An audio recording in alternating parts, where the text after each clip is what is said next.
Our next topic is implementation of Birla Committee recommendations.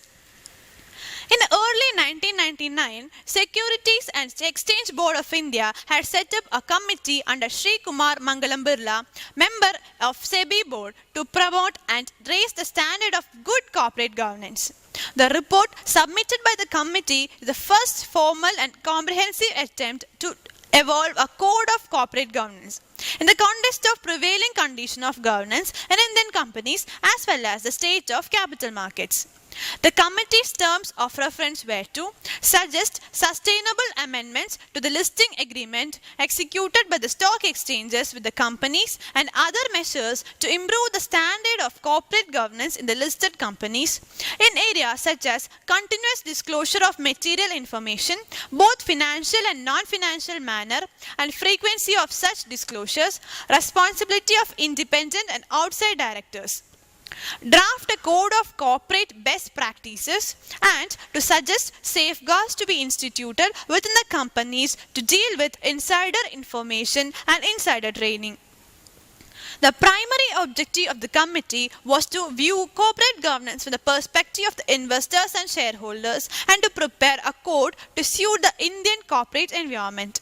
The committee had identified the shareholders, the board of directors, and the management as three key constituents of corporate governance and attempted to identify in respect of each of these constituents their roles and responsibilities as also their rights in the context of good corporate governance.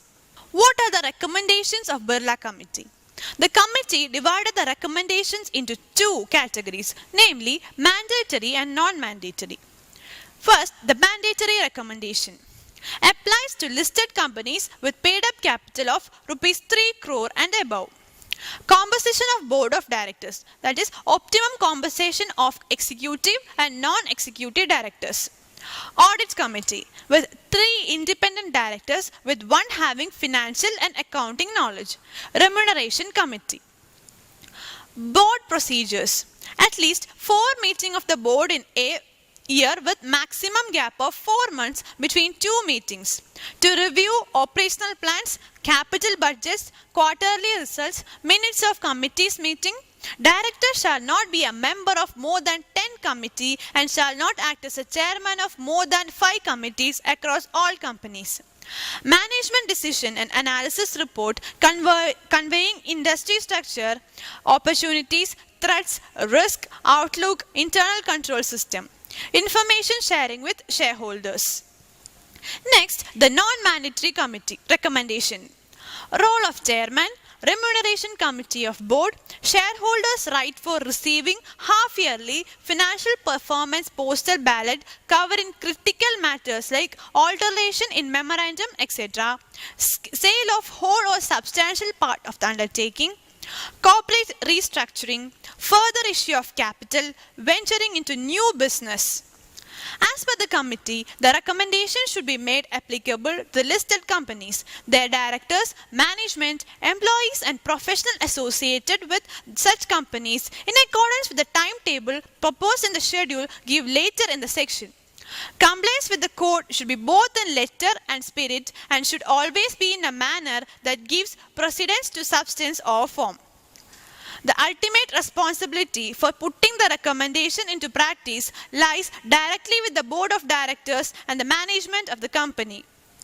The recommendations will apply to all listed private and public sector companies in accordance with the schedule of implementation.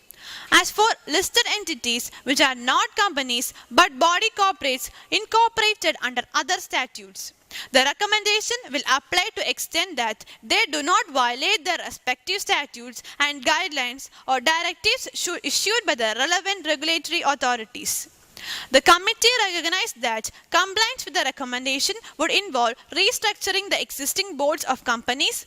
It also recognized that some companies, especially the smaller ones, may have difficulty in immediately complying with these conditions. The recommendations were implemented through Clause 49 of listing agreements in a phased manner by SEBI.